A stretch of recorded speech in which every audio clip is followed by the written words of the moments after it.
69,000 शिक्षक भर्ती में शामिल साथियों, मैं एडवोकेट विनय पांडे इलाहाबाद आप लोगों को बताना चाहता हूं कि ईडब्ल्यूएस की याचिका का काज लिस्ट अभी नहीं शो हो रहा है, न तो डेट शो हो रही। काफ़ी बच्चे हमको फ़ोन कर रहे हैं और ईडब्ल्यूएस की डेट पूछ रहे हैं, लेकिन ईडब्ल्यूएस की डेट जब काज लिस्ट आएगी 1 या 2 दिन पहले आती है। संभवतः फ्राइडे को यदि लगेगा मैटर तो बृहस्पतिवार तक हर हाल में जो है काज लिस्ट में आ जाएगा, फाइनल काज लिस्ट में। यदि जो है जब काज लिस्ट में आएगा तो हम आपको सूचित कर देंगे। इतना जानिए कि इलाहाबाद में फ्रेश में है, फ्रेश में आएगा। और दूसरी बात यह है कि लखनऊ में जो है 1 हफ्ते बाद संभावना है कि जैसे 20 तारीख को लगा था तो अब 27 तारीख को आएगा। आगे जो है आंसर की याची लोग जो है, जितने भी लोग हैं सारे लोग, कुछ लोग जो है गए थे लखनऊ मिलने के लिए, तो वो लोग बता रहे हैं कि 15 दिन का समय मांगा है डीजी ने। उन्होंने कहा कि 15 दिन का हमें समय दीजिए, हम इस पर एक निर्णय ले लेंगे। तो कुछ हमारे मित्र जो लोग जो कि अधिकारियों के संपर्क में थे, उन्होंने जो है वार्ता की थी, तो उन्होंने बताया कि जो है कि सरकार इस पे जो है 3 महीने, जो 3 महीने कम से कम जो है इसको ठंडे बस्ते में डालना चाहती है उत्तर कुंजी के मैटर को, क्योंकि वो चाहती है कि भर्ती रिविजिट हो। इसके बाद जो कट ऑफ फाइनल आए जो है उसका रिविजिट करके उसी हिसाब से एक नंबर जोड़ते हुए याचियों को दिया जाए। तो ये सारी परिदृश्य है आंसर की वालों की। आंसर की वाले चूंकि इलाहाबाद में हैं, वहाँ कंटेम्प्ट चल रहा है, चूंकि इलाहाबाद में केस ज़्यादा होते हैं, इस वजह से कभी कभी सुनवाई नहीं हो पाती है। तो लखनऊ में भी वो आंसर की वाले जो है वहाँ डालें, लखनऊ में भी डालें, ताकि जो है लखनऊ पे भी सुनवाई हो और प्रेशर बढ़े। कुछ लोग कह रहे हैं कि हम supreme court contempt of court करेंगे, तो उन लोगों को मैं बताना चाहता हूं, ऐसे लोग जो सुप्रीम कोर्ट के लिए कह रहे हैं वो आपको बरगला रहे हैं। सुप्रीम कोर्ट में इस तरह का कोई कंटेम्प्ट नहीं बनेगा, क्योंकि आर्डर में सुप्रीम कोर्ट ने परिवर्तन नहीं किया है और सेम आदेश उसी को, मतलब अगर सुप्रीम कोर्ट सुनती है, कुछ आर्डर वगैरह पारित करती है, तब वो उसने तो खाली कहा कि डबल बेंच का आदेश सही है और याचिका को डिसमिस कर दिया। तो इस तरह का उसमें कंटेम्प्ट नहीं बनेगा। और जो है यदि कोई जाता है तो हो सकता है कि सरकार जो है, वहाँ सरकारी वकील रहते हैं, वो पहले ही बता देंगे सर हाई कोर्ट में जो है इस तरह का मैटर चल रहा है, तो सुप्रीम कोर्ट जो है हाई कोर्ट ही भेज देगी। तो वहाँ जाना मतलब पैसे की बर्बादी करना है। और एक तरह से बेरोजगारों का जो है, कुछ लोग क्या है कि उन लोगों को ऐसा लगता है कि नहीं, कोई भी मामला आए उसका एक जो है वो हो जाता है कि उनका कुछ इसमें हित होता है आर्थिक, इसलिए वो कुछ न कुछ जो है नया जो है एक वो करते रहते हैं। हम तो यही कहेंगे कि हाई कोर्ट में मजबूती से लड़िए, यहाँ भी लखनऊ में भी डाल दीजिए आंसर की वाले जो लखनऊ वाले हैं, क्योंकि लखनऊ में सुनवाई हो जाएगी 100%। इलाहाबाद में कभी कभी ज़्यादा केस होता है तो वहाँ नहीं हो पाती है। और दूसरी बात यह है कि सरकार जो है भर्ती को रिविजिट करने के मूड में है, डबल बेंच जाने के मूड में नहीं है। अभी तक की जो परिदृश्य देखने को मिल रही है उससे यही लगता है सरकार जो है डबल बेंच नहीं जाना चाहती। अब 27 तारीख को ये आरक्षित वर्ग के लोग जो है वहाँ दबाव बनाएंगे। क्या दबाव बनाएंगे? देखो फिलहाल तो दबाव से कुछ नहीं होता है, सरकार सिर्फ हाई कोर्ट के फैसले का इंतजार कर रही थी। और हमें नहीं लगता है, क्योंकि ये 6800 के लोग विधानसभा चुनावों में बीजेपी का बहुत विरोध किए थे, ये खुल के प्रचार किए थे अखिलेश का खूब, लेकिन ये लोग कुछ नहीं कर पाए। जिससे जो है ये कुछ नहीं कर पाए, तो फिर इसके बाद क्या हुआ कि अब जो है ये कहते हैं नहीं हमने बीजेपी को वोट दिया, ये किया वो किया। तो देखिए बीजेपी को वोट दिए कि नहीं दिए ये अलग बात है, लेकिन आप लोगों ने बीजेपी के खिलाफ माहौल खूब बनाया, खूब आरक्षण का रोना रोया, खूब चाहे लीगल हो या इनलीगल हो, लेकिन खूब 20,000 घोटाला ये वो, पूरे प्रदेश में आपने एक तरह से बहुत ज़्यादा जो है बीजेपी का दुष्प्रचार किया। तो बीजेपी भी जानती है कि आप लोग किस टाइप के आदमी हो, कहाँ जो है वोट करने वाले हो, कहाँ। और दूसरी बात, एक बार बार हम आपको बोल रहे हैं कि भर्ती से कभी भी सरकारें नहीं बदलती हैं, भर्तियों की तैयारी सिर्फ 5% लोग करते हैं। बहुत बार ऐसा हुआ है। अगर ऐसा ही होता तो 1,72,000 शिक्षा मित्र बता रहे हैं कि खुल के प्रचार किए थे सपा का, लेकिन वो बीजेपी को आने से रोक नहीं पाए। यही सारी चीजें हैं, उससे तो आप लोग कम ही संख्या में हो तो आप लोग कुछ नहीं कर पाओगे। फिलहाल तो दोस्तों हम आपको बताना चाहते हैं कि 6800 का जो मैटर है, ये सरकार अगर डबल बेंच नहीं जाती है तो जो 20,000 कथित घोटाला वाले हैं उन लोगों की तैयारी जिस हिसाब से वो सोशल साइट पे डाल रहे हैं, उससे लगता है कि वो लोग जो है एकदम पूरी तरह तैयार हो गए हैं। उनका तो भाई देखो कोई हित है नहीं, वो खाली अपना धंधा चमकाएंगे। 20,000 घोटाला, यहाँ 6800 खुद ही रद्द हो गया, वो 20,000 कह रहे हैं, तो उनको एक बड़ी संख्या मिल जाएगी उनको अपना आर्थिक वो करने के लिए, उगाही के लिए।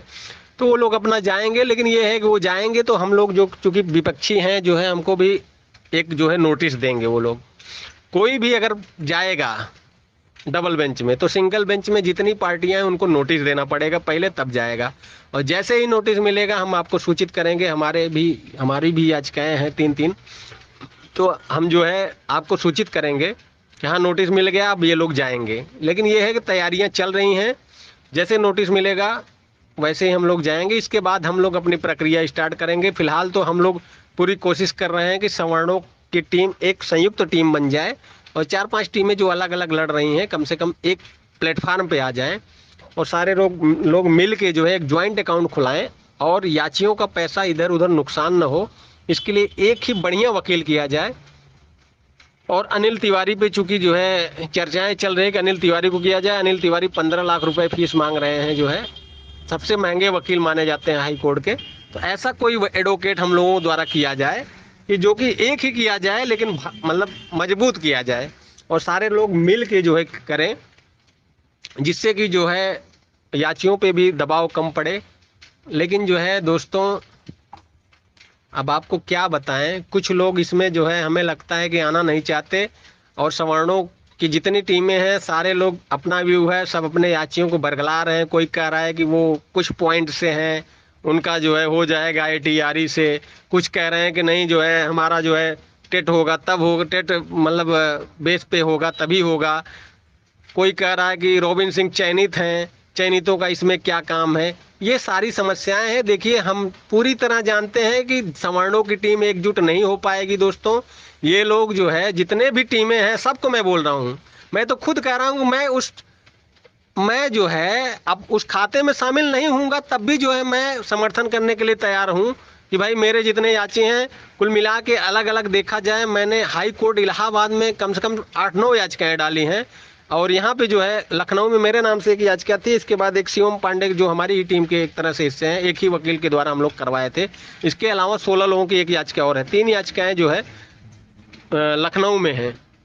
तो कुल मिला के हम लोगों के भी 150 प्लस याची हैं और इन लोगों के जो जितनी टीमें हैं कोई जो है 300 है, कोई कितना है। तो हम ये कह रहे हैं कि सब लोग संयुक्त हो जाओ, संयुक्त होने से सबका फायदा है, याचियों का फायदा है। नहीं तो बाद में फिर आप बार बार जो है पैसे लोगे, एक बार याची बनाने के नाम पे लोगे, फिर सीनियर रखने के लिए लोगे, फिर कभी काउंटर रिजॉइंडर लगाना हुआ तब लोगे। एक एक याचियों से 5-5, 6-6 हज़ार रुपया लिया जाएगा, तब जाके मतलब ये लड़ाई हो पाएगी। और विपक्षी काफ़ी मजबूत है, उन लोगों की चूंकि संख्या ज़्यादा है इस वजह से उन लोगों को भाई देखो पैसे की कमी नहीं होती, लेकिन हम लोगों की पैसे की कमी हो सकती है।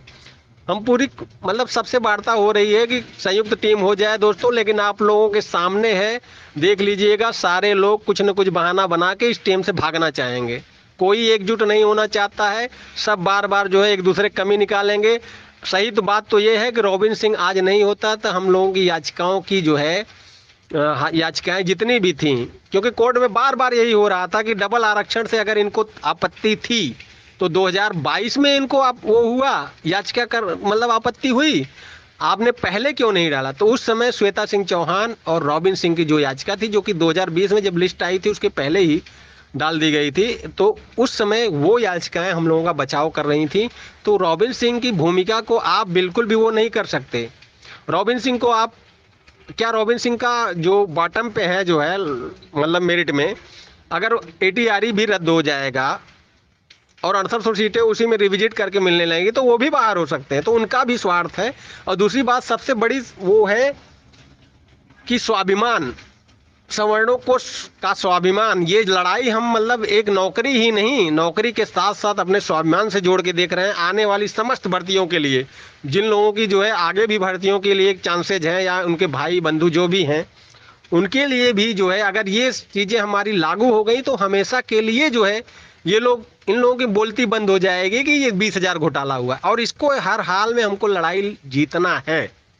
लेकिन दोस्तों एकदम कन्फर्म है कि ये 4-5 टीमें जो हैं सारे लोग अपना अपना जो है वो करके रोना रोएंगे और एक नहीं होंगे। बार बार मैं कह रहा हूँ एक हो जाइए सब लोग।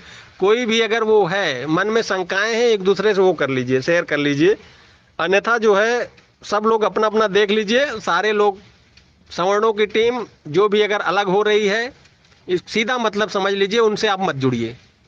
जो अगर नहीं मतलब एक प्लेटफॉर्म पे आ रहे हैं, तरह तरह के बहाने बना रहे हैं, उनको बार बार मैं कह रहा हूँ ऐसे लोगों से आप सतर्क हो जाइए।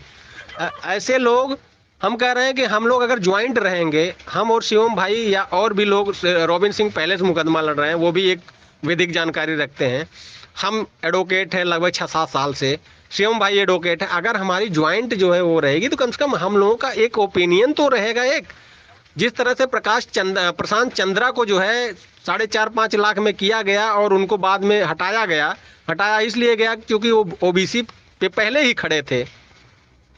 तो इस तरह से ये देखिए, जो नए पैरवीकार हैं उनको मतलब इतनी जानकारी नहीं हो पाती है, तो वो देखो वकील कोई मना नहीं करेगा, बोलेगा लाओ भैया 5 लाख रुपया लाओ, भले से बाद में कोर्ट में बाद में जो है विरोध होगा तो कहेंगे भैया हम हट जाएंगे क्योंकि हमारा विरोध हो रहा है। तो ये आम याचियों का पैसा बर्बाद हुआ। इसलिए हम कहना चाहते हैं कि जो है आशीष चतुर्वेदी सर अगर नहीं होते फाइनल में, और आशीष चतुर्वेदी को रोबिन सिंह ने किया था, इसमें कोई दो राय नहीं है। हालांकि बाद में कुछ पैसा जो है जो अचयनितों की टीम थी उनके द्वारा दिया गया। तो निश्चित रूप से आपको बता रहे हैं कि अगर अंतिम समय में आशीष चतुर्वेदी नहीं होते तो बहुत नुकसान हो जाता, क्योंकि इधर से परिहार साहब भी जो है डेंगू हो गया था। हालांकि ये भाई एक संजोग मात्र था जो परिहार साहब को डेंगू हो गया। भाई जब वो बीमार हो गए तो अंतिम समय में कैसे आ सकते थे, लेकिन प्रशांत चंद्रा वाला फीस वो फालतू गया। ये चीज़ बहुत खलना, मतलब ऐसा नहीं हम उनकी बुराई कर रहे हैं, वो भी उन्होंने भी पैसा अच्छा जान के खर्चा किया, लेकिन अगर सारे लोग संयुक्त होते, कम से कम एक अपना ओपिनियन देते, आप एक तरफा जो फैसला लेते हैं उससे नुकसान भी हो जाता है। इसलिए हम कह रहे हैं आपको कि मतलब कि सारे लोग एक प्लेटफॉर्म पर आ जाइए, हम लोग तैयार हैं, सारे लोग तैयार हैं। यदि अलग जाएंगे तो भैया सब लोग जानते हैं किस लिए अलग जाएंगे, उसको कोई वो नहीं है। हम तैयार हैं, सब हर तरह से तैयार हैं। जितने भी पार्टी हैं सबसे मैं फ़ोन पे भी बातचीत कर रहा हूँ, सारे लोगों को फ़ोन भी लगा रहा हूँ। कुछ लोग फ़ोन नहीं उठा रहे हैं, जान रहे हैं कि जो है कि फ़ोन उठाने पे यही सारी बातें होंगी। तो यही सब बातें हैं। फिलहाल जो भी होगा, यदि कोई भी इस तरह का अलग होना चाहेगा तो हम पूरा मतलब पूरी सोशल साइट पे उसके खिलाफ जो है हम लिखेंगे, 100% लिखेंगे। जो भी होगा देखा जाएगा। धन्यवाद दोस्तों, आगे जो सूचना होगी हम आपको देते रहेंगे। धन्यवाद।